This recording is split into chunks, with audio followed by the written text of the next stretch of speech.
Chapter 2, Interpersonal Communication and Emotional Intelligence.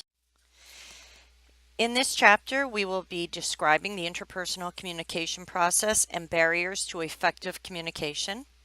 We explain how emotional hijacking can hinder effective interpersonal communication. Explain how self-awareness impacts the communication process. We'll describe how self-management impacts the communication process, and explain and evaluate the process of active learning, as well as describe and demonstrate effective questions for enhancing listening and learning, strategies to cite the non-verbal values,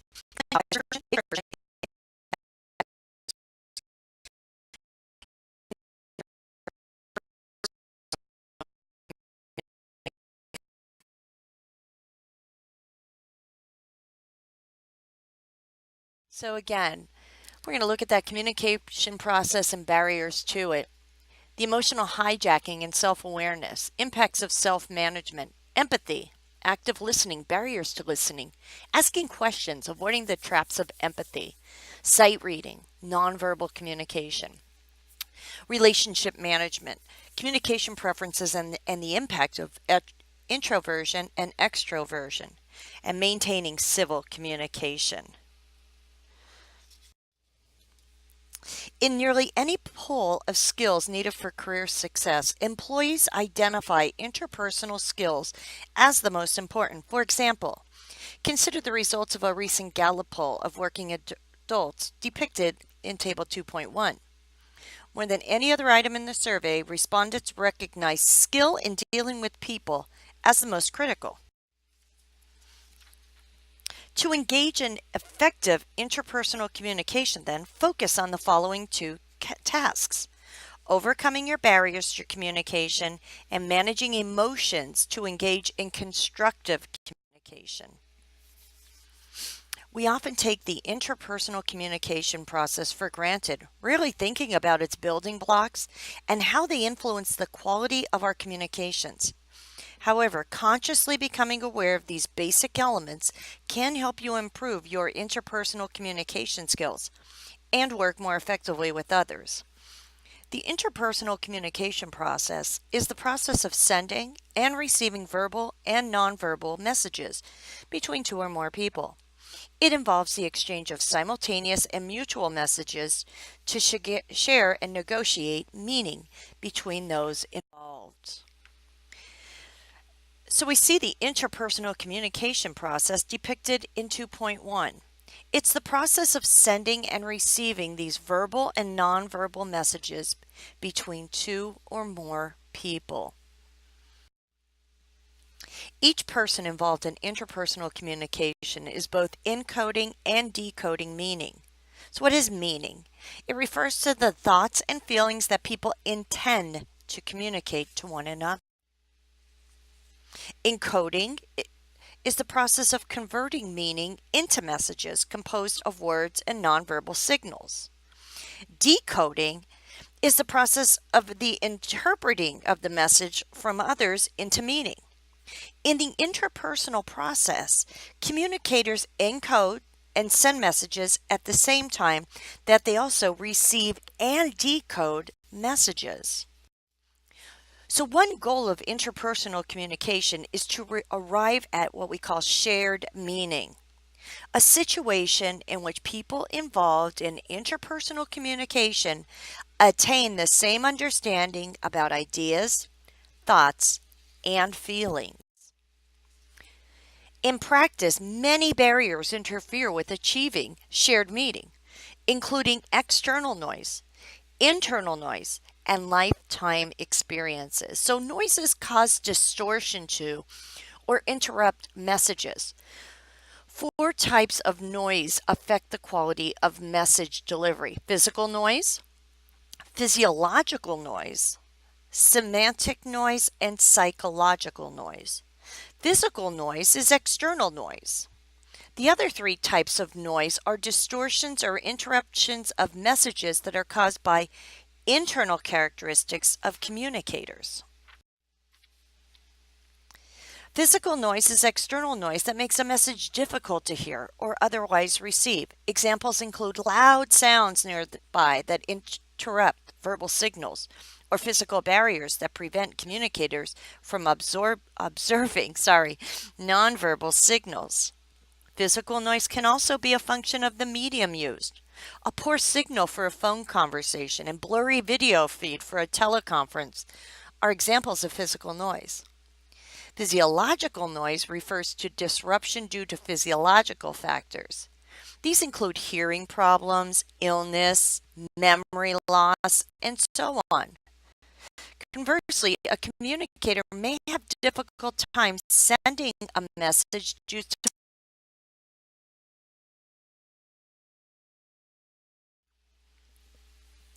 semantic noise occurs when communicators apply different meanings to the same words or phrases. For example, two people may have different ideas about what an acceptable profit margin means. One manager may have a figure in mind such as 10%. Another may think of a range between 20 and 30%. So semantic noise can be most difficult to overcome when strong emotions are attached to words or phrases. Psychological noise. This refers to interference due to attitudes, ideas, emotions experienced during an interpersonal interaction. In many cases, this noise occurs due to the current conversation, the people involved, or the content. The demanding impacts of a day-to-day business can create psychological noise for many reasons. All outgoing messages are encoded and all incoming messages are decoded through a filter of lifetime experiences. This filter is an accumulation of knowledge, values, expectations, and attitudes based on prior personal experiences. When people have more shared experiences, communication's easier. However, people who grew up in different communities or cultures and at different times, who have different educational backgrounds, and who have worked in different industries are far more likely to filter incoming messages differently. As a result, they are more likely to encounter noise and are less equipped to deal with it. The ability to manage effective interpersonal communication depends on your emotional intelligence. This involves understanding emotions, managing emotions to serve goals, empathizing with others, and effectively handling relationships with others. Business managers with high emotional intelligence are more effective at influencing others, overcoming conflict, showing leadership, collaborating in teams, and managing change. Furthermore, research has shown emotional intelligence leads to better outcomes in business reasoning and strategic thinking. You may see emotional intelligence referred to as EQ, which stands for emotional quotient, a play on the term IQ, intelligence quotient. The primary reason that emotional intelligence is so critical is physiological. People are hardwired to experience emotions before reason. All signals to the brain first go through the limbic system, where emotions are produced, before going to the rational area of the brain in Figure 2.3. People may experience emotional hijacking, a situation in which emotions control our behavior, causing us to react without thinking. You know those emails you send before you sit down? Let some time pass? The impacts of emotions last longer after they've subsided. Emotional hijacking prevents you from engaging in effective interpersonal communication, and it can lead to unwanted behaviors. So the most used EQ test for business professionals shows that emotional intelligence can be divided into 4 domains: self-awareness, self-management, empathy, and relationship management. Strategies exist for improving your emotional intelligence in each of these domains to achieve more effective interpersonal communication in the workplace. Self-awareness is the foundation for emotional intelligence. It involves accurately understanding your emotions as they occur and how they affect you. One prominent researcher defines self awareness as ongoing attention to one's internal states. People high in self awareness understand their emotions well, what satisfies them, and what irritates them. Understanding your emotions as they occur is not always easy. In fact, research indicates that just 36% of people can accurately identify their emotions as they occur. Take a look at Table 2.2. This shows differences in low versus high self awareness in the encounter between Jeff and Letitia. Table 2.2 shows differences in low versus high self awareness in the encounter between Jeff and Letitia. Again.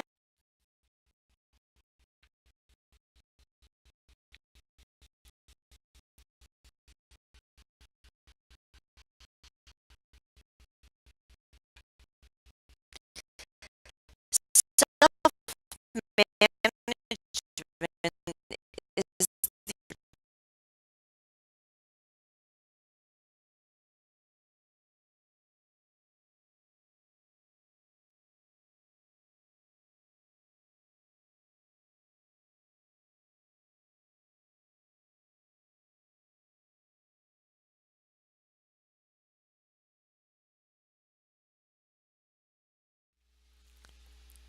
People can quickly control moderate negative emotions. For example, an individual who tries to understand mitigating information can short circuit moderate anger almost immediately. Mitigating information involves favorable explanations for why others have behaved in a certain way. In Table 2.4, for example, of low versus high self management and the use of mitigating information.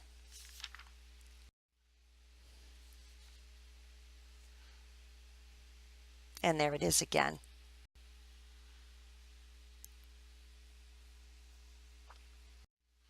Empathy is the ability to accurately pick up on emotions in other people and understand what is really going on with them. Empathy also includes the desire to help others develop in their work responsibilities and career objectives. Michael Hopp of the Center for Creative Leadership has defined active listening as a person's willingness and ability to hear and understand. At its core, active listening is a state of mind. It involves bringing about and finding common ground, connecting to each other, and opening up new possibilities. Hopp breaks down active listening into 6 skills: paying attention, holding judgment, reflecting, clarifying, summarizing, and then sharing. This first step involves devoting your whole attention to others and allowing them enough comfort and time to express themselves completely. As others speak to you, try to understand everything they say from their perspective. Paying attention requires active, nonverbal communication. Your body language, including appropriate eye contact, should show you are eager to understand the other person. Lean forward. Keep an open body position. Sit up straight. Nod to show you are listening. Smile as appropriate. Pay attention to the speaker's nonverbal behaviors. Avoid any distractions. Become comfortable with silence. People will share their ideas and feelings with you only if they feel safe. Holding judgment is particularly important in tense and emotionally charged situations. One of the best ways to make others feel comfortable expressing themselves fully is to demonstrate a learner mindset rather than a judger mindset. Holding judgments does not mean that you agree with everything you hear. It also does not mean you avoid critiquing the other ideas of others. Rather, it's a commitment to hearing the entire version of others' ideas and experiences. It's a commitment to listen fully before reacting, and it's a mindset of rewarding others for opening up, especially when you disagree with them. In a learner's mindset, you show eagerness to hear others' ideas and perspectives and listen with an open mind. You do not have your mind made up before listening fully.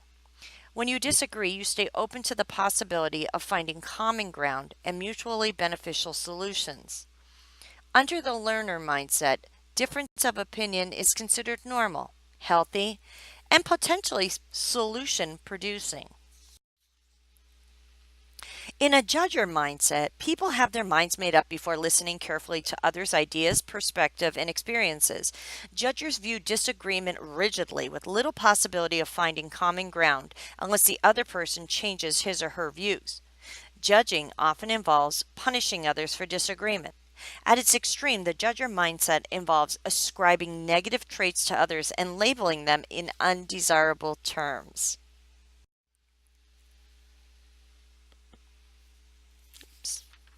You can create an environment in which others and open up and listen more effectively with learner statements, which show your commitment to hearing people out. In effective learner statements, you explicitly state your desire to hear differing opinions with statements such as, I have a different perspective, so I want to understand how you see this.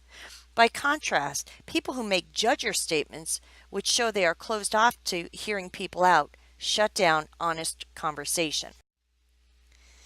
Notice the distinctions between judger statements and learner statements in this conversation in Table 2.6.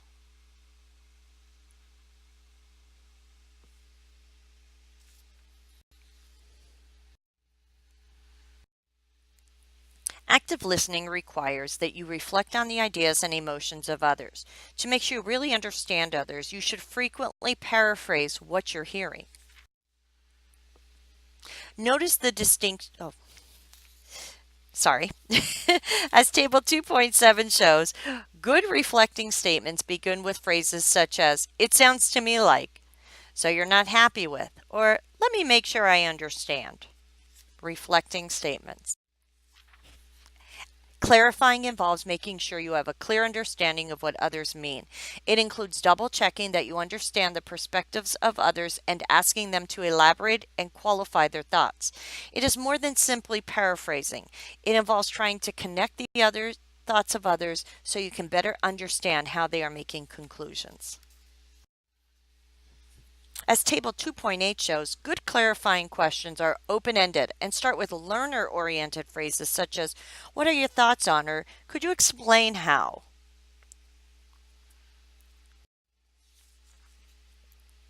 The goal of summarizing is to restate major themes so that you can make sense of the big issues from the perspective of the other person. Ideally, you can show that you understand the major direction of the conversation. Active listening also involves expressing your own perspectives and feelings. If you do not share your own ideas completely, your colleagues do not know what you really think. This is not fair to them or to you. It is even arguably dishonest. Ooh, that was a hard word. You can summarize with statements that begin with phrases such as, so your main concern is, or it sounds as though your key points are, as shown in Table 2.9. Active listening is not easy, especially in certain corporate cultures and in the face of time constraints.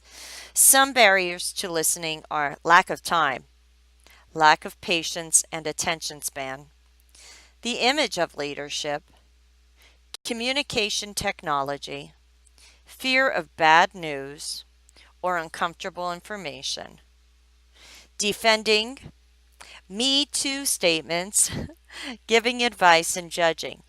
Consider which barriers to listening are most challenging to you. Figure 2.4 displays defensive and non-defensive replies to a potentially upsetting comment. Avoiding defensiveness requires a high level of self-awareness and self-management. It requires understanding the triggers that make you feel threatened in a professional environment. It also requires understanding how to manage these emotions so that you can maintain your role as an active listener and a problem solver. Listening involves a cluster of communication skills. A crucial one is the ability to ask the right questions. On the most fundamental level, good questions reflect the learner mindset and poor questions reflect a judger mindset. The ability to ask good questions creates a culture of learning. Good questions are not good in and of themselves, however. Unless you truly listen to the answers and even encourage other perspectives and dissent, you may not achieve learning.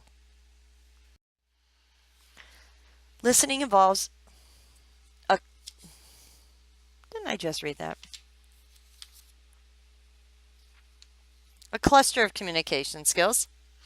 Yeah, I did. Huh? The ability to ask good questions again creates a culture of learning. Good questions are not good in and of themselves, as we stated in the previous slide. So take a look at some of the examples in Table 2.10 that reflect judger mindsets and learner mindsets. Generally speaking, most good questions are open-ended. In contrast, closed questions require simple responses, such as yes or no. Some basic types of learning-centered questions include rapport-building questions, funnel questions, probing questions, and solution-oriented questions. See Table 2.11 for examples of each type. So there is our rapport building. How was your trip? What did you learn? These questions, when asked sincerely, provide an opportunity for asker and listeners to bond. Funnel. So how do you think we should go about researching what our employees think about performance reviews? How do you think we can capture the employee's perspective? These questions progressively break down a problem into manageable pieces. Probing. How often do you receive complaints about the annual performance review process? What concerns do supervisors have? These are I better slow down, huh? These iterations of questions about the causes, consequences, and scope of group guest complaints attempt to look at the problem from every angle. Solution-oriented. How can we find out which software vendors offer the most attractive performance review features? These questions form the basis for identifying options about how to move forward. And leading questions. Would you agree that employee engagement and productivity should be our priority? These questions are meant to lead the listener to agree with or adopt the perspective of the asker. Many listeners will resent feeling pressured into the views of others. This approach will not lead to a learning conversation. Disguise statements. Why do you insist on focusing on costs instead of benefits? These are not real questions. They are statements that say you are closed-minded on this issue. The cross-examination. Just now you said annual reviews don't work because they don't happen often enough. Yet last week you said the real reason. These will put most listeners on the defensive. It may score points for the asker, but it will not lead to learning. So givers frequently help others out in the workplace, whereas takers often accept help but infrequently reciprocate. The highest performers are often givers, yet the weakest performers are also most often givers. In other words, some givers manage their generosity in a way that improves their own performance and those around them, while others help others at the expense of their own individual performance. Givers are generally motivated by empathy. They perform best when they address 3 potential barriers to performance associated with empathy: timidness, availability, and emotional concern for others. People can learn sight reading, which David Givens of the Center for Nonverbal Studies defines as intelligent observations. It is the act of anticipating intentions and moods through the perceptive examination of nonverbal cues. Generally, you should pay close attention to nonverbal signals and attempt to decode their meaning. Yet you should also make sure to suspend a certain level of judgment and avoid rigid conclusions. Consider the following guidelines as you develop your sight reading. Consciously practice each day. Pay attention to congruence. Sight reading clusters, not in isolation. Sight reading context. Relationship management is the ability to use your awareness of emotions and those of others to manage interactions successfully. In this chapter, we introduce the following principles for managing relationships effectively: adapting communication to the preferred style of others and ensuring civility in the workplace. Many communication styles can be traced to motives and values. Relationship awareness theory explains how professionals often act and communicate differently from one another based on a fairly constant set of motives and values. People have a blend of three primary motives: nurturing, directing, and autonomizing.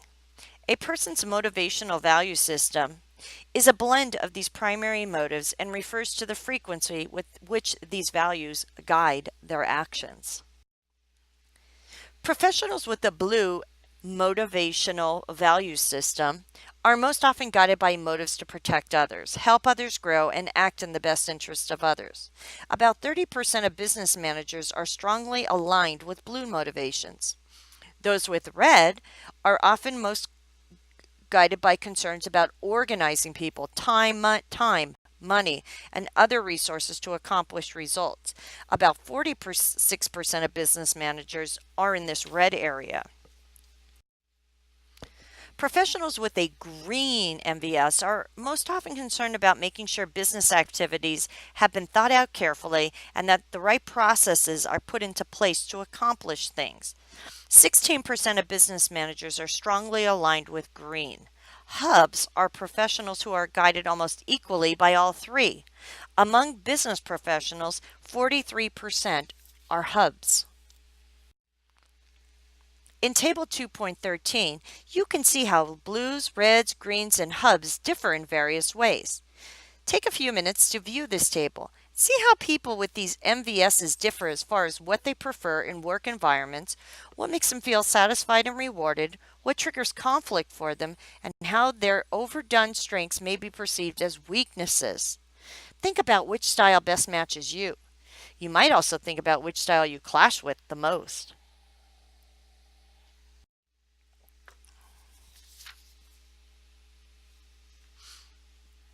So this is also in your book, and you could look at it or slowly go through at your leisure.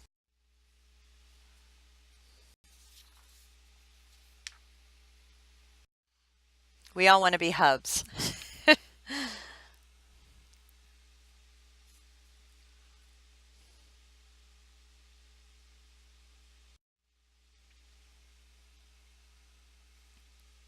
Great verbs, nouns, modifiers, and phrases of each of the groups.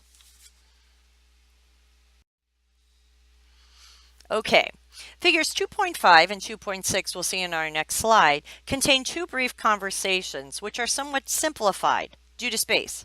The conversations demonstrate some common differences between reds, blues, greens, and hubs. In the first conversation, Jeff, a hub, talks with Lisa, a green. Jeff talks with Lisa about transitioning from annual performance reviews to continuous performance reviews. One of Jeff's strengths as a hub is flexibility, yet Lisa views him as wishy-washy and indecisive in this case because he appears too flexible in making a decision. One of Lisa's strengths as a green is her careful analysis and caution, yet Jeff perceives her as nitpicking and rigid when he presents an idea he's enthusiastic about. How interesting is that?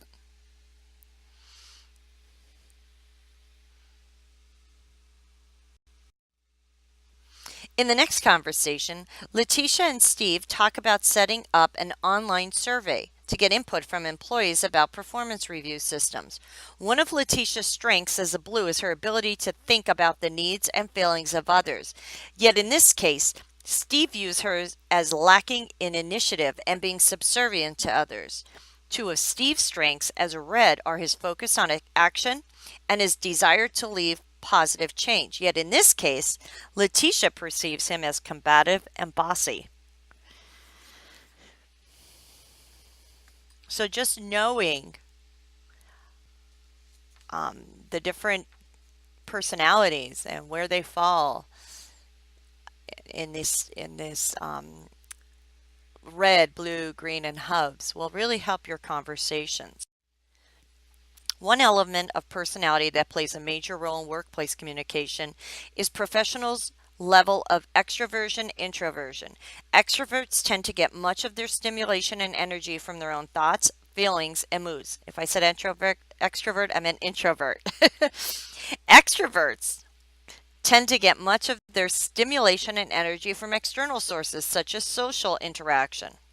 Most introverts need time to recharge after social interaction. Extroverts thrive on it and feel more energized. Believe it or not, I am an introvert.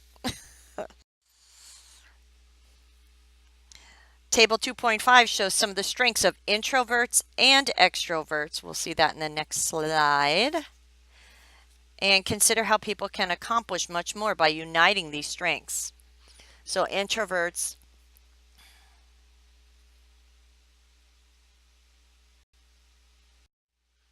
and here's the extroverted professional.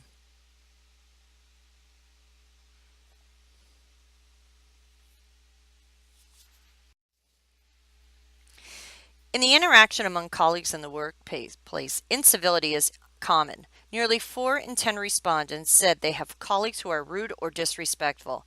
More than 3 in 10 said that their workplace supervisors are rude or disrespectful. 30% of respondents said they often experience rudeness at the workplace, and another 38% said they sometimes experience rudeness in the workplace, so often and sometimes. The majority of respondents admitted that they are rude themselves. 61% agreed with this statement. I'm so busy and pressed for time that I'm not as polite as I should be, and I feel sorry about it later on. I think we've all been there. As the researchers of this study concluded, few people can count on being consistently treated with respect and courtesy as they go about their daily lives. The cumulative social costs in terms of mistrust, anger, and even rage are all too real to ignore. Got to keep this in mind. Incivility erodes organizational culture and can escalate into conflict. It lowers individuals' productivity, performance, motivation, creativity, and helping behaviors. It also leads to declines in job satisfaction, organizational loyalty.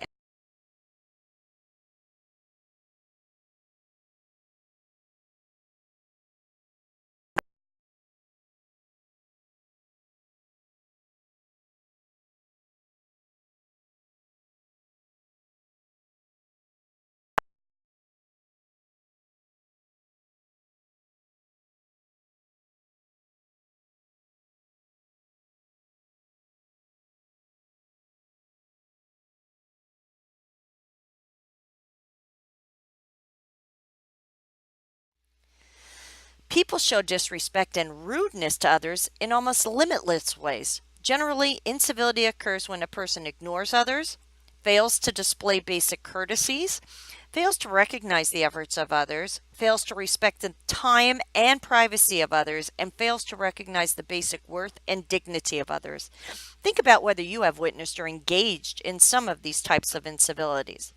I've never done that bad. I might have snapped once or twice at an employee um, just from stress and apologized immediately, but I don't think I did that. Some of these more uh, they're more severe type of actions. These actions make people feel undervalued and unwelcome. They also lead to less cooperation among coworkers.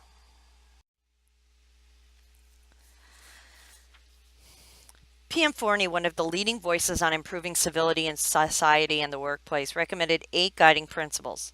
Slow down and be present in life. Listen to the voice of empathy. Get a positive attitude. Respect others and grant them plenty of validation. Disagree graciously and refrain from arguing. Get to know people around you. Pay attention to small things. Ask, don't tell.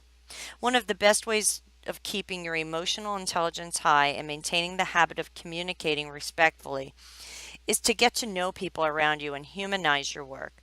While this approach may seem time consuming, it will help you develop the types of work relations that make communication easier, even for difficult conversations. After studying this chapter, you should understand communication process and what barriers there are to communication, emotional intelligence and its hijacking, self-awareness and self-management, empathy, including active listening, barriers to listening, asking the right questions, avoiding the traps of empathy and sight reading nonverbal communications, relationship management, including communication preferences and the impact of introversion, extroversion, and maintaining civil communication. So that's where we're going to end our lecture. There are and is information from the appendix attached to this PowerPoint, and you may go ahead and look through it now. Thank you, and post any questions you may have to the discussion board or via email.